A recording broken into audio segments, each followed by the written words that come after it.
pickleball there this morning. Yeah, oh boy, it was just pouring buckets there for a while. And as I mentioned at the top of the newscast, so showers and thunderstorms are across portions of Charlotte County. And we also have to talk about a few things in the tropics. So why don't we jump into it here? Yeah.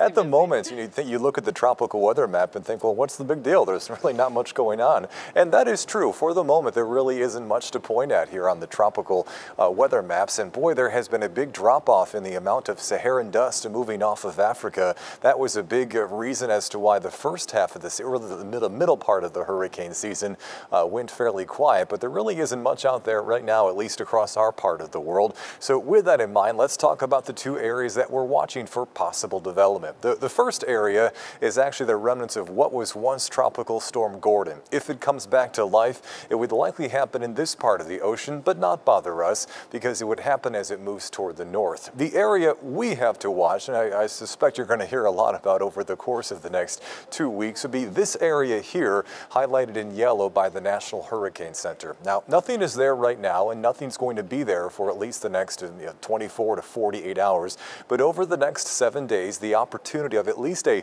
tropical depression coming together is considered to be at 20% for the time being. This, though, is an interesting graphic that is produced by the Climate Prediction Center, and it shows between September 25th and October 1st, where in the basin are we most likely to see some kind of tropical development. And as you can see, that squarely aligns this area of the Northwest Caribbean, where we're also watching for the possibility of something to try to come together. This time of the year, it's not at all unusual to start having to watch the Western Caribbean because of a weather feature we talked a lot about last week called the Central American Gyre.